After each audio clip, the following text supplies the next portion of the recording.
कभी सोचा है कि एक नागरिक होने के नाते हमारे अधिकार क्या हैं और इस देश के प्रति हमारे कर्तव्य क्या हैं? आज हम भारतीय संविधान की इसी दिलचस्प कहानी को समझने वाले हैं, जहां अधिकार, कर्तव्य और शिक्षा ये तीनों आकर एक साथ मिल जाते हैं। ये सवाल बहुत बड़ा है ना?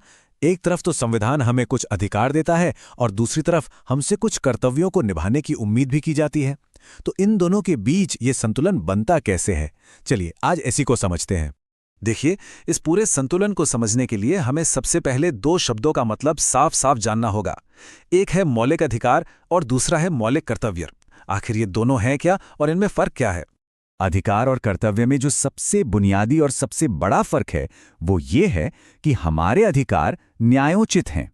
इसका सीधा सा मतलब है कि अगर किसी के मौलिक अधिकार का हनन होता है तो वो सीधे अदालत का दरवाजा खटखटा सकता है। लेकिन कर्तव्य वो गैर न्यायोचित हैं। ये हमारी एक नैतिक जिम्मेदारी है जिसके लिए किसी पर कोई कानूनी कार्रवाई नहीं हो सकती। तो फिर मौलिक अधिकार क्या हुए? आसान भाषा में कहें तो ये संविधान से मिला हुआ हमारा एक सुरक्षा कवच है। जैसे कानून के सामने सब बराबर हैं, ये हमारा समानता का अधिकार है। या फिर देश में कहीं भी अपनी बात रखने की आज़ादी, ये स्वतंत्रता का अधिकार है।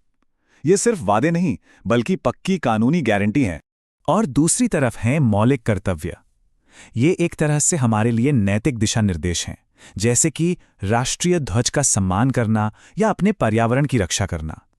इन्हें संविधान में बाद में साल 1976 में जोड़ा गया था। और याद रखने वाली बात यह है कि अधिकारों से अलग इन्हें कानूनी तौर पर लागू नहीं करवाया जा सकता। तो अब कहानी के उस हिस्से पर चलते हैं जहां एक बहुत बड़ा मोड़ आया। एक ऐसा ऐतिहासिक संवैधानिक संशोधन जिसने शिक्षा के क्षेत्र में एक बहुत बड़ी कमी को हमेशा के लिए दूर कर दिया। और वो नंबर था 86वां। साल 2002 का 86वां संविधान संशोधन अधिनियम। एक ऐसा बदलाव जिसने भारत में शिक्षा के पूरे मायने ही बदल कर रख दिए। जरा इस टाइमलाइन को देखिए। 1950 में जब हमारा संविधान लागू हुआ तो उसमें सिर्फ अधिकार थे। फिर 1976 में कर्तव्य भी जुड़ गए और फिर आया साल 2002 जब 86वें संशोधन ने शिक्षा को लेकर एक बिल्कुल नया अध्याय ही शुरू कर दिया। अच्छा, इस संशोधन की सबसे खास बात पता है क्या थी? इसने एक साथ 3 बड़े काम किए। मतलब एक ही संशोधन ने संविधान के 3 अलग-अलग हिस्सों में बदलाव कर दिया। आइए देखते हैं कैसे। तो ये थे वो 3 बड़े बदलाव। पहला, शिक्षा को एक नया मौलिक अधिकार बनाया गया। दूसरा, राज्य की जिम्मेदारियों में बदलाव किया गया। और तीसरा, माता-पिता के लिए एक नया मौलिक कर्तव्य भी जोड़ दिया गया। यानी अधिकार, नीति और कर्तव्य तीनों को एक साथ एक ही संशोधन से बदला गया। पहला और सबसे बड़ा बदलाव था संविधान में आर्टिकल 21A का जुड़ना। इसने 6 से 14 साल की उम्र के हर बच्चे को मुफ्त और अनिवार्य शिक्षा का मौलिक अधिकार दे दिया। अब ये सिर्फ एक सरकारी नीति नहीं बल्कि एक कानूनी गारंटी बन गई।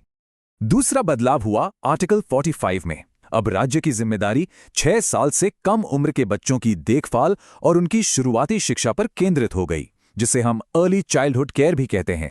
और तीसरा बदलाव, एक 11वां मौलिक कर्तव्य जोड़ा गया। इसके तहत अब हर माता पिता या अभिभावक की ये नैतिक जिम्मेदारी बन गई कि वो अपने 6 से 14 साल के बच्चों को शिक्षा के अवसर जरूर प्रदान करें। देखिए कैसे बच्चे के अधिकार को माता पिता के कर्तव्य से जोड़ दिया गया। ठीक है, संविधान में तो ये बदलाव हो गए, लेकिन इसका हमारी रोजमर्रा की जिंदगी पर क्या असर हुआ? यहीं पर एंट्री होती है शिक्षा का अधिकार अधिनियम 2009 यानी RTA एक्ट की, जो इन संवैधानिक बदलावों को जमीनी हकीकत में बदलता है। और इस कानून ने तो वाकई स्कूलों के काम करने का तरीका ही बदल दिया। अब कोई भी स्कूल एडमिशन के लिए किसी भी तरह की फीस या डोनेशन नहीं मांग सकता। प्राइवेट स्कूलों को भी 25% सीटें आर्थिक रूप से कमजोर वर्ग के बच्चों के लिए रिजर्व रखनी पड़ती हैं। बच्चों को किसी भी तरह की शारीरिक सजा देना या एडमिशन के लिए कोई टेस्ट लेना, ये सब पूरी तरह से बैन हो गया। और तो और अब स्कूलों की मैनेजमेंट कमेटियों में 75% सदस्य माता पिता ही होंगे, ताकि उनकी भागीदारी भी बनी रहे। RTE अधिनियम ने सिर्फ एडमिशन ही नहीं बल्कि शिक्षा की क्वालिटी पर भी ध्यान दिया। इसने ये जरूरी कर दिया कि प्राइमरी क्लास में हर 30 बच्चों पर कम से कम एक टीचर तो होना ही चाहिए, ताकि हर बच्चे पर ठीक से ध्यान दिया जा सके। अब हम अपनी चर्चा के आखिरी और शायद सबसे अहम हिस्से पर आते हैं। ये वो बहस है जो आज भी मौलिक कर्तव्यों और लोकतंत्र में उनकी भूमिका को लेकर चल रही है। तो हम घूम फिर कर वापस उसी मूल बात पर आ गए हैं। अधिकारों के लिए तो हम अदालत जा सकते हैं, लेकिन कर्तव्यों के लिए नहीं। और यही आज की सबसे बड़ी बहस की जड़ है। और यही वो बड़ा सवाल है जिस पर आज भी देश में विचार होता है। क्या इन नैतिक जिम्मेदारियों को कानूनी तौर पर अनिवार्य बना देना चाहिए? इसके पक्ष में भी तर्क हैं और विपक्ष में भी। तो ये बहस है क्या? देखिए, कुछ लोगों का मानना है कि अगर कर्तव्यों को कानूनी तौर पर अनिवार्य कर दिया जाए तो लोगों में देशभक्ति और जिम्मेदारी की भावना बढ़ेगी।